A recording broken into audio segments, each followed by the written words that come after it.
1.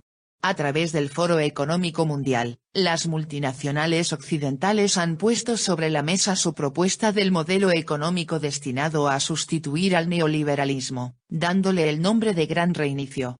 El hecho de que sean las grandes multinacionales las impulsoras de este proyecto es de una gran importancia, pues son ellas mismas las que, de forma directa y a través de su influencia sobre los gobiernos, han protagonizado y liderado el modelo neoliberal. 2. Un aspecto clave de este nuevo modelo hace referencia al tránsito desde el modelo actual. Es llamativa la repetida insistencia de los promotores del Gran Reinicio en la extraordinaria oportunidad que la crisis generada por la epidemia COVID-19 supone para la implantación del nuevo modelo. Esto supone que, de alguna forma, la destrucción económica generada por esta crisis ayuda a construir un nuevo modelo. Es importante reflexionar sobre ello. 3. Situémonos en el lugar de las multinacionales que proponen este cambio de modelo económico. Evidentemente, no es algo que propongan con muchas ganas. El modelo neoliberal ha sido y es su modelo. Son las grandes corporaciones las que han controlado el conjunto del proceso neoliberal, que les ha servido para asegurar la rentabilidad de sus inversiones, y su control político de los gobiernos occidentales. 4.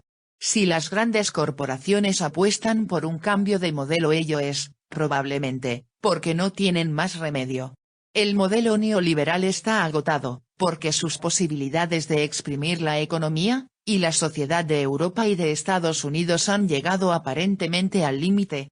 Un límite marcado por el hundimiento demográfico por un lado, y por la acumulación de sobreendeudamiento por el otro.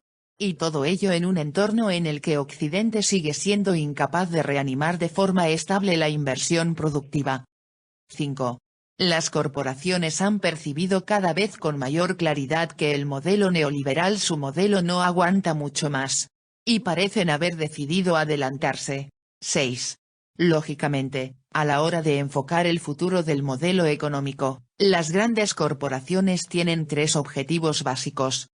A. Debe tratarse de un modelo viable, capaz de mantener el desarrollo económico. B. El modelo debe asegurar el mantenimiento del dominio económico de las grandes corporaciones.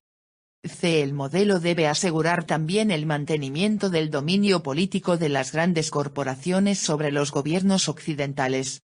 7. Los últimos años parecen haber demostrado que la estrategia de esperar a que un periodo de expansión resuelva el problema no funciona. Los problemas estructurales se mantienen o se agravan. Cualquier modelo alternativo debe resolver el problema del sobreendeudamiento, y el riesgo acumulado en el sector financiero y, a la vez, asegurar el crecimiento económico posterior. 8.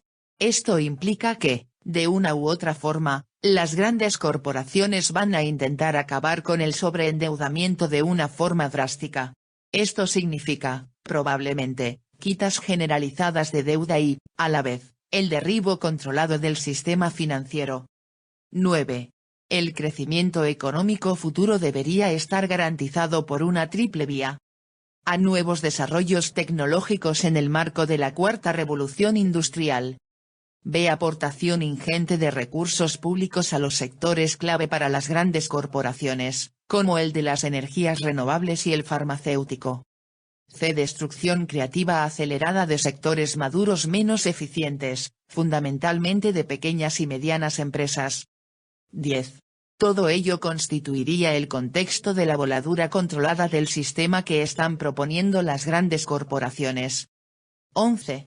El papel de COVID-19 sería poner en marcha los mecanismos de voladura y destrucción creativa de forma asumible por la población, que de esta forma responsabilizará a un virus, y no a la élite corporativa de la destrucción social y económica que se pretende.